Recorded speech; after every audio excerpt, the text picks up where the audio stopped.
계속 이어서 말씀드리겠습니다.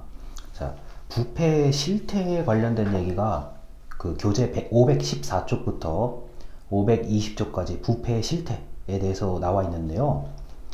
이 부패 실태는 사실 제가 강의하는 것보다는 언론의 보도를 몇 개만 검색해 보시면 더 실감나고 더 이제 심각성을 아실 텐데요.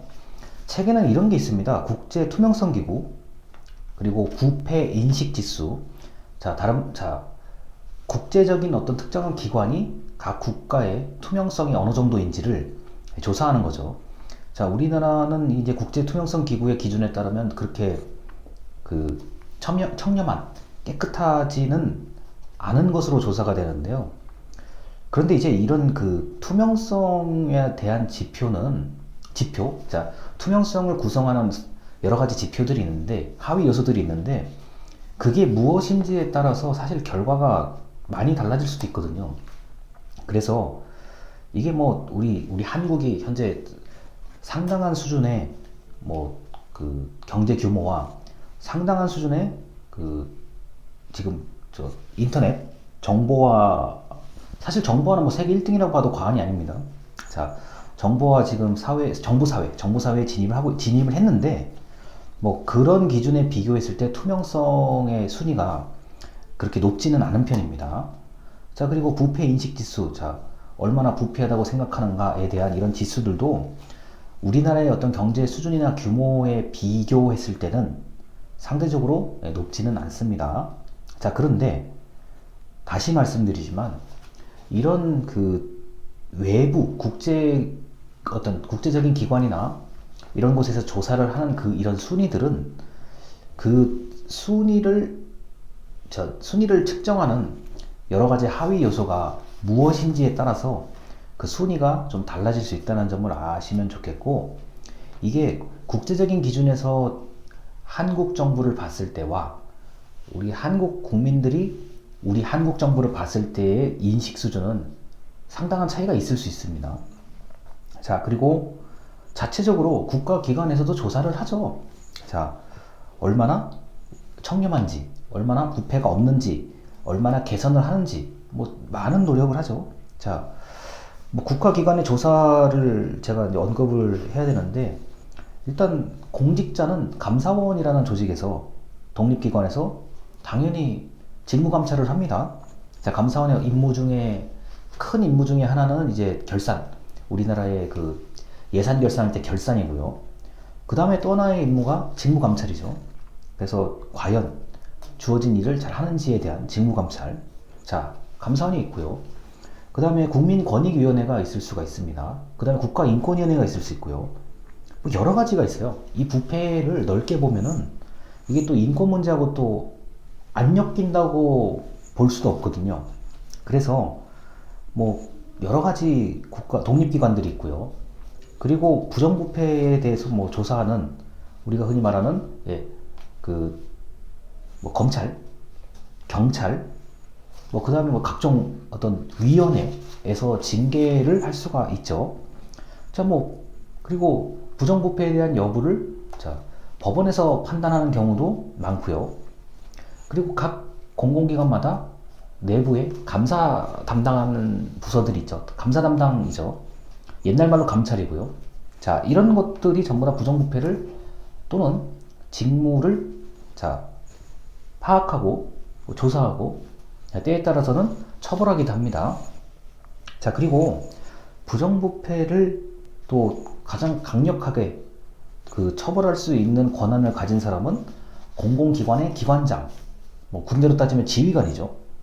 부정부패를 지휘관 또는 뭐 기관장, 단체장이 본인이 봤을 때 부정부패라고 판단을 하면은 충분히 처벌할 수 있습니다. 자, 그래서 부정부패 실태는 뭐 굳이 뭐 언론의 조사나 뭐 방송을 보시면 아시기 때문에 여기서는 얘기를 할 필요가 없고요.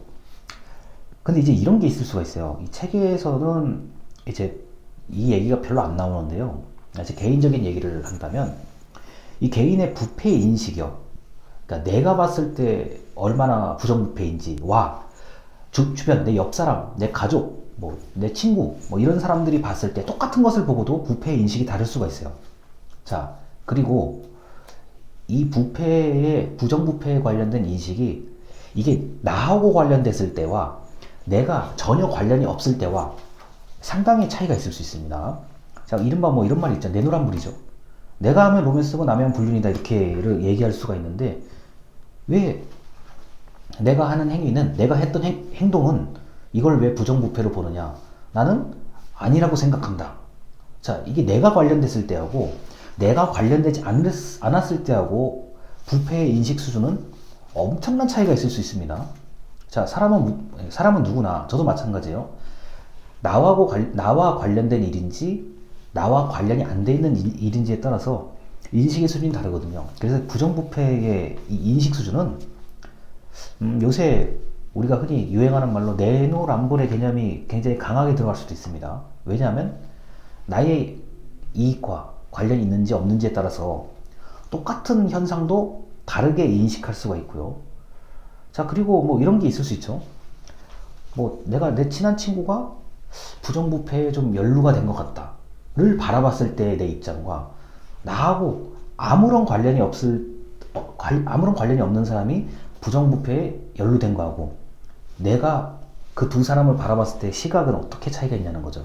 그래서 이건 지금 법적인 차원의 얘기를 하는 게 아닙니다. 자, 부패의 인식을 지금 얘기하고 있는 건데, 자, 분명히 달라요.